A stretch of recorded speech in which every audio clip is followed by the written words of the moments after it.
যোৱাকালি এখন বিয়াৰ নিমন্ত্ৰণ আছিল। মামী, মামা, মই তিনিও ওলাই আহিলোঁ। আহিয়ে দেখিলোঁ যে গাড়ী থোৱা জাগা নাই। এখন ভাল ফিল্ডে, তথাপিতো ফিল্ডখনত গাড়ীখন থ'ব অসুবিধা হয়। বাহিৰতে গাড়ীখন থৈ বিয়ালৈ নামি আহিলোঁ। আহিয়ে মোৰ মুখখন দেখাই দিলোঁ। চন্দ্ৰমাৰ আভাদ্ৰিক মুখমণ্ডলখন ক'লা কাপোৰৰ মাজত জিলিকি উঠিছে। পিছে মোৰ একদম আউটফিটটো দেখিলে আপোনালোকে আচৰিত হ'ব। শেষলৈকে থাকক, কমপ্লিট আউটফিটটো চাব পাৰিব। এয়া মামীয়ে দৰাক উচুৰ্কা দিবলৈ গৈছে। উচুৰ্কা দি একদম লাহে ধীৰে নামি আহিছে। একেবাৰে ভাল লাগিছে দেই, বিয়াখন জাকজমকতাৰে বিয়াখন পাতিছে, কিন্তু ডেক'ৰেশ্যন বেছি ভাল লাগিছে। অ'পেন চেৰিমনি দিছে, মানে অ'পেনলি পেণ্ডেলখন সজাইছে। পেণ্ডেলখন এনেকৈ সজোৱা দেখি মামী কৈছে, এনেকুৱাকৈ ময়ো সজাব পাৰোঁ। এডাল ঘৰে বৰঘৰটো পেৰে বুলি কয় যে, তেনেকৈ গোটেইখিনি মুকলিমূৰীয়াকৈ দিছে। তাৰপিছতে দেখাই দিছোঁ আপোনালোকক গোটেই বিয়াৰ পৰিৱেশটো। মামীয়ে কৈছে, এনেকৈ হ'লে ময়ো মাজত এডাল বাঁহ পুতি দিম আৰু চাৰিওফালে এনেকুৱাকৈ কাপোৰ আঁৰি দিম আৰু মাজতে অকণমান ফুল সজাই দিম। ভাল লাগিব, পাৰিম জানো ময়ো এনেকৈ? মই কৈছোঁ, নিশ্চয় পাৰিবা তুমি ইচ্ছা কৰিলে। এতিয়া আহক, কি কি খালোঁ, কি কি খোৱালে।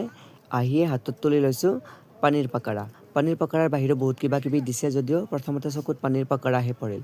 তুলি লৈ খোৱাত লাগিলোঁ। বিয়াত থকা ছোৱালীসকলে মোক দেখাই দি আছে যে এই ল'ৰাজনক বৰ ভাল লাগিছে দেই, চাওঁচোন চাওঁ, একেবাৰে চাওঁ নেকি। তাৰপিছতে ল'লোঁ পাস্তা। পাস্তাও খাই ভাল লাগিছে, কফিতে পাস্তা খাব ল'লোঁ। তাৰপিছতে পাস্তা খাই থাকোঁতে বাৰ মুখখন দেখাই দিলোঁ। বায়ে লাজ কৰিছে, কৈছে মই দচা খাই আছোঁ। দচা খাম বুলিও মনটো মেলিলোঁ। তাৰপিছতে পাস্তা খাই উঠি ছেকেণ্ড টাইম গ'লোঁ দচা খাবলৈ। কিন্তু মামীও ক'লে মই দচা খাম, কিন্তু তেওঁ খাব নোৱাৰিলে। দচাটো নৰ্মেল দচা দিয়াৰ পিছতো খাব নোৱাৰিলে।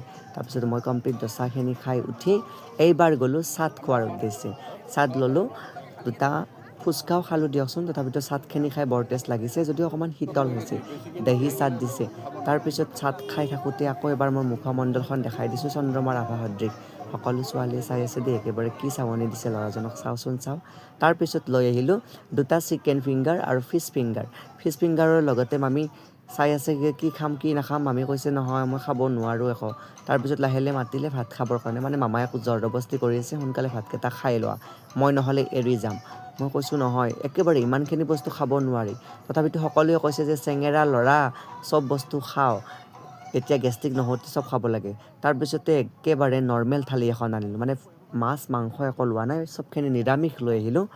নেক্সট টাইম আনিব গ'লোঁ চিকেন। এয়া চিকেন দেখিছেনে আপোনালোকে, ফিছ, চিকেন আৰু মাটন লৈ আহিলোঁ। আহি খোৱাত লাগিলোঁ। তাৰপিছত লাষ্টত মুখবন্ধৰ কাৰণে কি খাম, এয়া মুখবন্ধৰ কাৰণে মিঠাই আৰু কিবা কিবি ল'লোঁ। লোৱাৰ পিছতে আউটফিটটো দেখুৱাই দিলোঁ। যদি ভাল লাগিছে লাইক কমেণ্ট শ্বেয়াৰ কৰিব। Thank U.